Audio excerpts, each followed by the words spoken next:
La phrase résonna sur le pont comme une gifle. « Vous ne montez pas à bord ». 3 mots qui me figèrent sur place, devant 200 personnes, devant l'élite parisienne, devant des clients que j'avais moi-même fidélisés au fil des ans. 3 mots prononcés par Laurent, mon mari depuis 15 ans, main dans la main avec Chloé Marchand, cette jeune femme d'à peine 30 ans que j'avais embauchée comme assistante marketing 6 mois auparavant. Il bloquait l'entrée de la cabine VIP, ma cabine, celle que j'avais acquise à la sueur de mon front, et grâce à mon intelligence, et m'annonçait que je n'y avais plus ma place. La scène scintillait sous les lumières de la nuit parisienne, la tour Eiffel illuminée en arrière-plan, et j'étais expulsée de mon propre espace comme une intruse, une mendiante tentant de s'introduire à un gala. Je suis ravie que vous soyez là. Si vous regardez cette vidéo, n'hésitez pas à liker et à vous abonner à la chaîne. Et dites-moi en commentaire d'où vous tenez cette information. Je veux savoir jusqu'où elle est allée. Mais pour comprendre comment j'en suis arrivée à ce moment d'humiliation totale, il me faut remonter le temps. Il me faut raconter comment j'ai tout construit, comment j'étais cette naïve confiante qui a remis les clés du château à l'ennemi et qui a même souri pendant qu'il complotait ma perte. J'ai rencontré Laurent à 25 ans. J'étais analyste financière dans un cabinet de conseil de taille moyenne. Je travaillais 12 heures par jour. Je dormais peu. Mais j'avais une vision claire de ce que je voulais. Construire quelque chose à moi. Quelque chose de grandiose. Laurent travaillait dans le même immeuble. Il était directeur des ventes pour une société d'importation de produits d'art de luxe. Il avait ce charme français classique, ce sourire désarmant, cette capacité à faire sentir à chacun qu'il était spécial. Nous sommes tombés amoureux très vite. Il me courtisait avec des dîners romantiques, des promenades le long de la Seine, des promesses de construire un avenir ensemble. Et quand je lui ai parlé de mon idée d'ouvrir une entreprise spécialisée dans les expériences de luxe personnalisées pour les cadres étrangers à Paris, non seulement il m'a soutenu, mais il a voulu être mon associé. Je l'ai épousé 6 mois plus tard. J'ai créé l'entreprise 1 an après notre mariage. Dubois Luxe Expérience. Son nom en façade, mais la tête pensante, c'était moi. Chaque stratégie financière, chaque analyse de marché, chaque décision d'investissement venait de mon esprit. Laurent était le visage de l'entreprise, le vendeur, celui qui charmait les clients lors des dîners et des événements. Il était doué pour ça, je l'admets. Mais c'était moi qui concluais les contrats, négociais les marges et veillais à ce que chaque centime soit bien investi. En 5 ans, nous avons transformé un bureau de 2 pièces en une entreprise de 15 employés avec un portefeuille client composé de PDG, de diplomates et de célébrités. Je travaillais comme une machine. Je me levais à 5 heures du matin et passais mes nuits à éplucher les rapports. Laurent se plaignait que je travaillais trop, qu'il fallait profiter davantage de la vie. Alors j'ai commencé à lui déléguer plus de tâches, lui faisant confiance pour gérer certains domaines, pendant que je me concentrais sur la finance et la stratégie. C'est mon comptable, Monsieur Arnaud, un homme sérieux d'une 60aine d'années qui avait toujours géré mes finances personnelles, qui m'a suggéré de mettre certains biens à mon seul nom. Protection fiscale, m'a-t-il dit. Si l'entreprise rencontrait des difficultés, il valait mieux protéger mes biens personnels. C'était logique. Laurent a immédiatement approuvé et même encouragé cette idée. Alors, lorsque j'ai acheté cette cabine VIP sur la croisière exclusive sur la Seine, un investissement de 300 000 € que nous comptions utiliser pour des événements d'entreprise et pour impressionner nos clients, je l'ai mise à mon seul nom. Laurent a signé un document d'accord, souriant, disant qu'il me faisait entièrement confiance. J'étais l'épouse dévouée, la partenaire travailleuse, la folle passionnée qui croyait que nous bâtissions un empire ensemble. Je ne me rendais pas compte qu'il bâtissait le sien sur mon dos, utilisant mon travail comme fondation et prévoyant de me jeter dès qu'il n'aurait plus besoin de moi. Les signes étaient là. J'ai simplement choisi de les ignorer. Ou peut-être les voyais-je et les rationalisais-je un à un, car lui faire confiance était plus facile que d'affronter la vérité. Tout a commencé subtilement, presque imperceptiblement. Laurent a commencé à voyager davantage seul, prétextant que certains clients préféraient des réunions discrètes, que ma présence en tant qu'experte financière intimidait certains négociateurs. Cela paraissait logique à l'époque. Il a toujours été plus doué pour nouer des relations, pour mettre les gens à l'aise. J'étais l'analyste froide, celle qui vérifiait chaque chiffre 2 fois. Alors je restais au bureau, à gérer les opérations, tandis qu'il dînait dans des restaurants étoilés avec des investisseurs potentiels.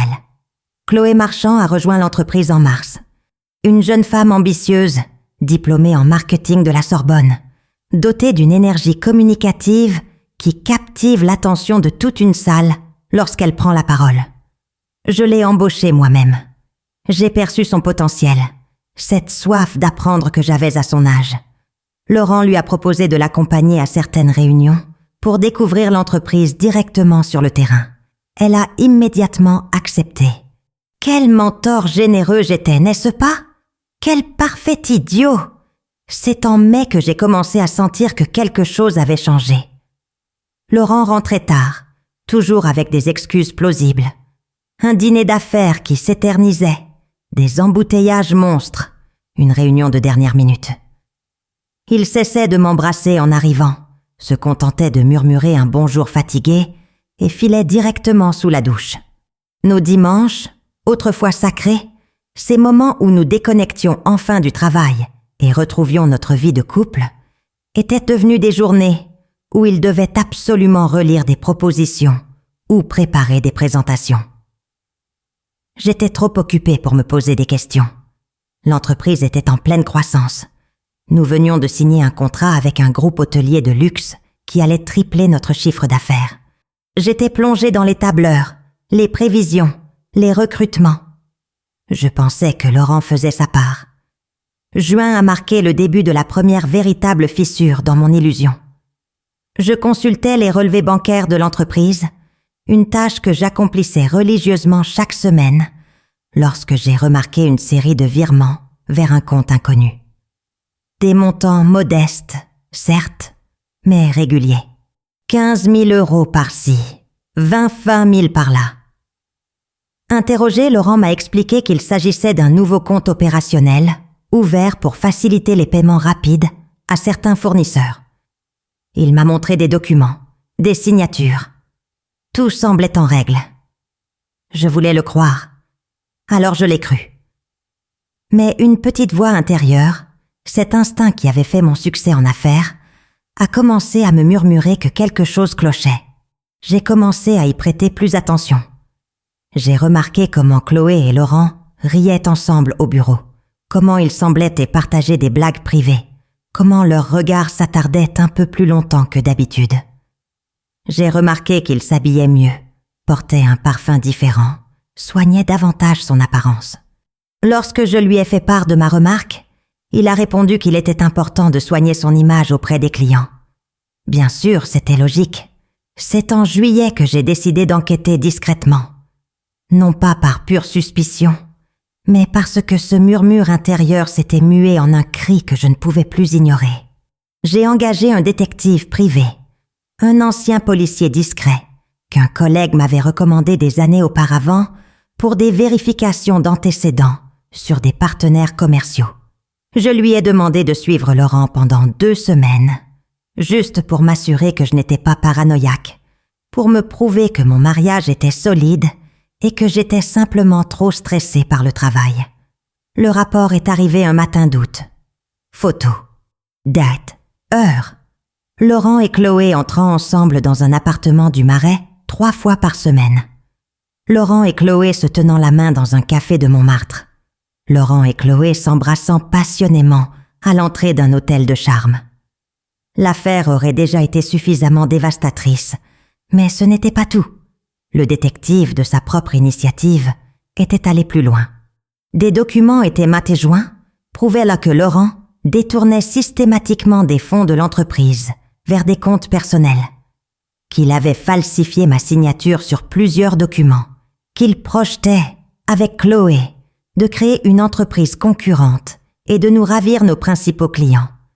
J'ai relu le texte 3 fois, seule dans mon bureau, les mains tremblantes. Je n'ai pas pleuré. Le choc était trop violent. J'avais l'impression que le sol se dérobait sous mes pieds et que je flottais dans un vide glacial. Après avoir lu ce rapport, je n'ai absolument rien fait. Cela paraît étrange, je le sais, mais la meilleure décision stratégique que j'ai prise a été de ne pas réagir impulsivement. Je n'ai pas confronté Laurent ce soir-là, lorsqu'il est rentré avec son sourire forcé et son excuse toute faite concernant une réunion avec des investisseurs. Je ne suis pas allée au bureau pour dénoncer Chloé devant tout le monde. Je n'ai pas appelé ma mère ni mes amis en pleurant. J'ai simplement continué ma routine, comme si de rien n'était, comme si mon monde ne venait pas de s'effondrer. Mais intérieurement, quelque chose de fondamental avait changé. La Sophie qui faisait aveuglément confiance avait disparu. À sa place, une stratège froide était née, qui comprenait que l'émotion sans planification n'est que du bruit inutile. J'avais été trahie au plus profond de moi-même, en tant qu'épouse, en tant que partenaire, en tant qu'être humain. Et s'il y a une chose que 15 années à bâtir des entreprises m'ont apprise, c'est que la vengeance émotionnelle satisfait 5 minutes, mais que la justice bien préparée est éternelle. J'ai entamé ma propre enquête, en toute discrétion. J'ai engagé un avocat spécialisé dans les affaires de fraude en entreprise, Maître Rousseau, réputé pour sa discrétion absolue et son invincibilité. Je lui ai tout montré, le rapport de l'enquêteur, les relevés bancaires, les documents aux signatures falsifiées. Il a tout analysé avec le calme méthodique propre aux avocats expérimentés, puis m'a annoncé la nouvelle que j'attendais. J'avais un dossier solide, non seulement pour divorcer, mais aussi pour porter plainte pour fraude, faux et usage de faux, et détournement de fonds. Laurent risquait des années de prison si je maintenais les charges. Mais Maître Rousseau m'a aussi conseillé de patienter.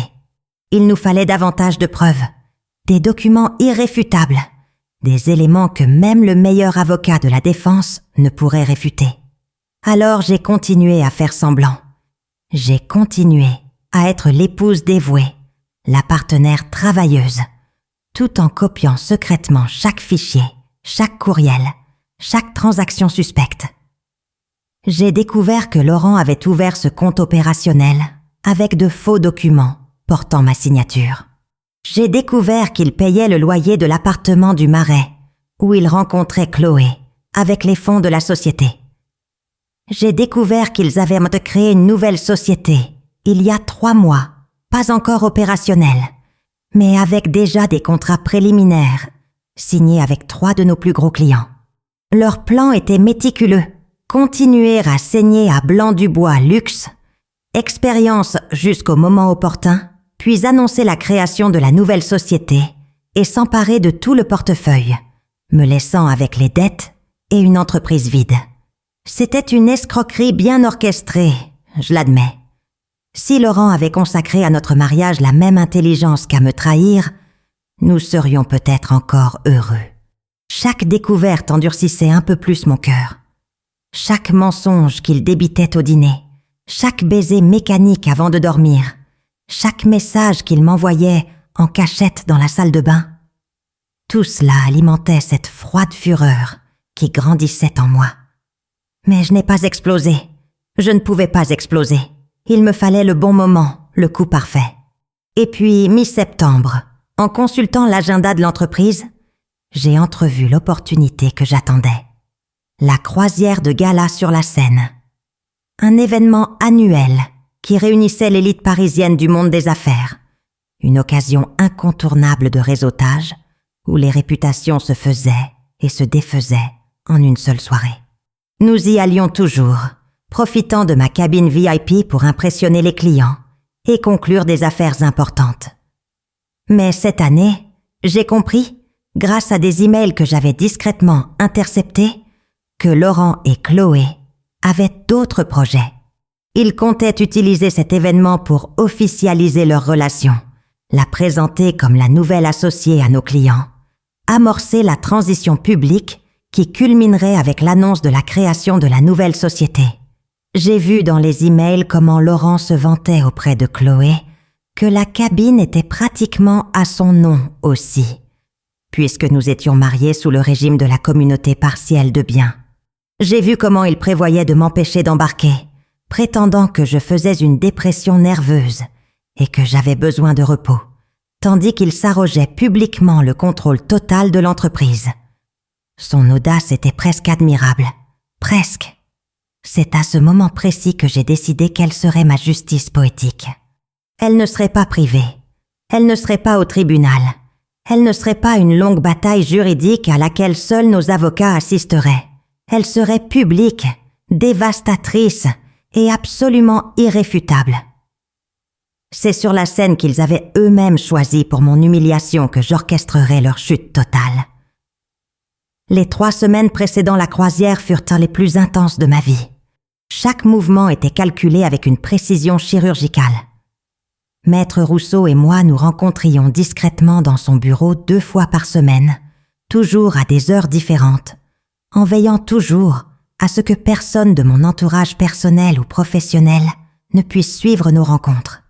Nous avons constitué un dossier de preuves complet, copie certifiée conforme de toutes les transactions frauduleuses, relevés d'appels téléphoniques entre Laurent et les clients qu'il projetait de dérober, photos datées de lui et Chloé, courriels imprimés avec des cachets d'authentification numérique, et même des enregistrements de conversations que j'avais réussi à capter grâce à un petit appareil installé dans son bureau à domicile.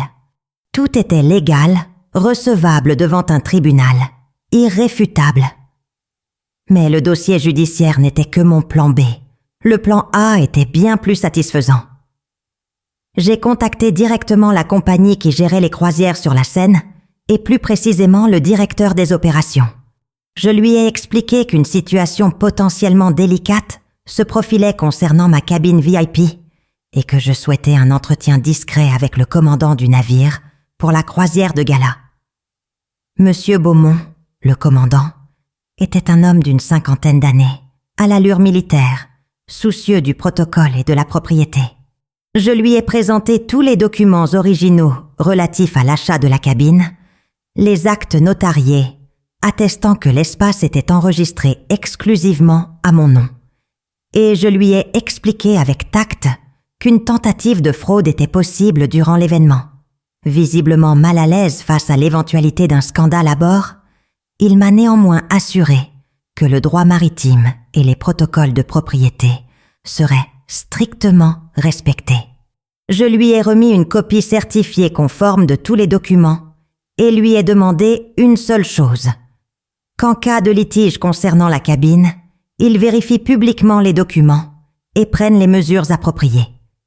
Il a formellement accepté, comme il se doit pour un commandant, lorsque la propriété légale est en jeu. Entre-temps, j'ai commencé à semer des graines stratégiques. J'ai envoyé des invitations personnelles à la croisière à tous nos clients clés, m'assurant ainsi de la présence de chaque personne importante. J'ai programmé des entretiens informels avec 3 journalistes de grands médias économiques, mentionnant au passage qu'un événement significatif pourrait avoir lieu et qu'il serait intéressant d'avoir des photographies. Je n'ai pas donné de détails, juste assez d'indices pour obtenir une couverture médiatique. De plus, et c'était crucial, j'ai discrètement transféré toutes les actions de la société détenues sur des comptes joints vers des comptes à mon seul nom, ce que j'étais légalement en droit de faire en tant que cofondateur et principal investisseur. Maître Rousseau avait vérifié chaque opération à 3 reprises. Tout était parfaitement légal, tout était documenté, tout était prêt pour le moment opportun.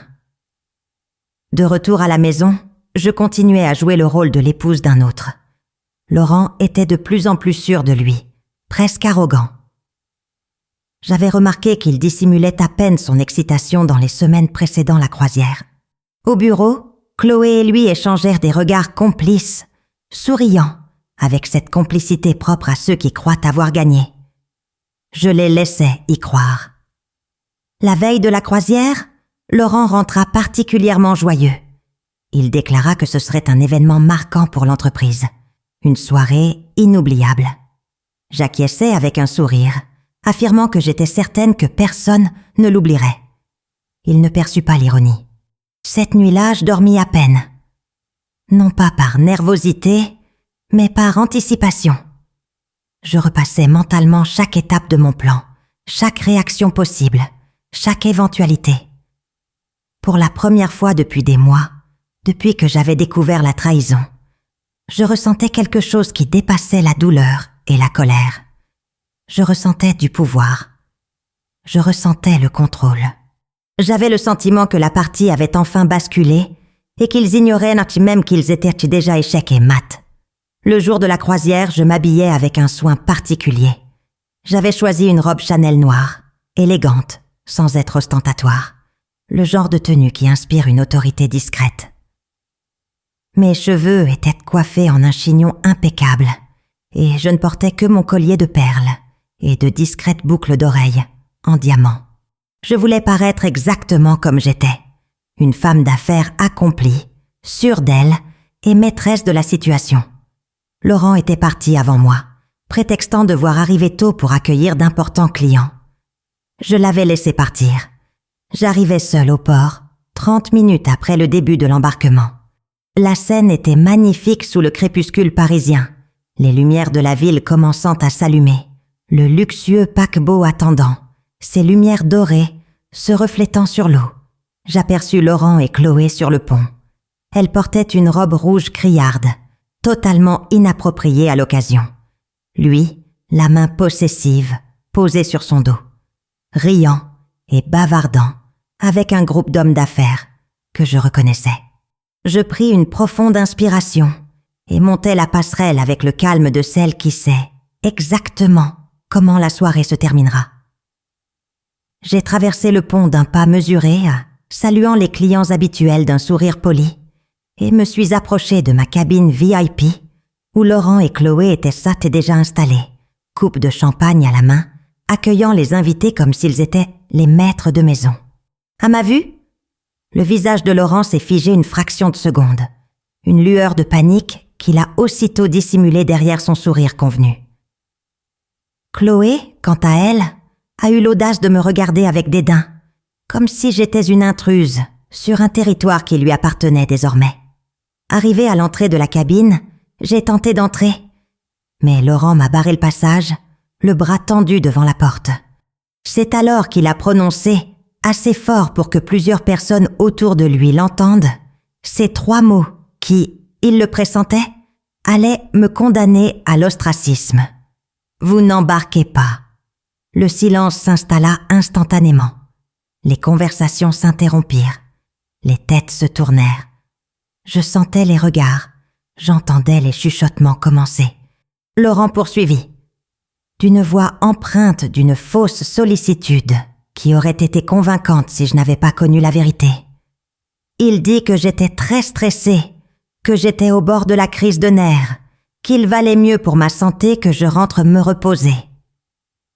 Chloé ajouta d'une voix douce et venimeuse qu'il s'occuperait des clients ce soir-là, que je n'avais pas à m'inquiéter. L'humiliation qu'ils avaient orchestrée fonctionnait à merveille. Je lisais sur les visages autour de nous ce mélange de pitié et de gêne, ce malaise que l'on ressent lorsqu'on assiste à une humiliation publique. Mais je ne tremblais pas, je ne pleurais pas, je ne suppliais pas. Je regardais simplement Laurent droit dans les yeux et dis d'une voix calme et claire qui porta sur tout le pont: je crois qu'il vaudrait mieux appeler le capitaine pour régler ce problème de propriété. Le mot propriété fit hésiter Laurent. Je perçus une première faille dans sa confiance. Il tenta de rire, de changer de sujet. Mais j'avais déjà fait signe à un membre d'équipage qui, comme convenu, alla chercher Monsieur Beaumont. Le capitaine arriva moins de 2 minutes plus tard, impeccablement vêtu de son uniforme de marine, une mallette en cuir à la main. La foule autour de nous s'était densifiée. Pratiquement tous les passagers de la croisière observaient la scène, y compris. Je le constatais avec satisfaction, 2 photographes des publications que j'avais prévenus. Laurent tenta de reprendre la situation en main, expliquant au capitaine qu'il y avait eu un malentendu, que sa femme était confuse, que la cabine appartenait au couple en copropriété. Monsieur Beaumont écouta poliment, puis se tourna vers moi. Il me demanda si j'avais les papiers de propriété. J'ai ouvert mon sac Hermès et j'ai sorti le dossier que j'avais méticuleusement préparé.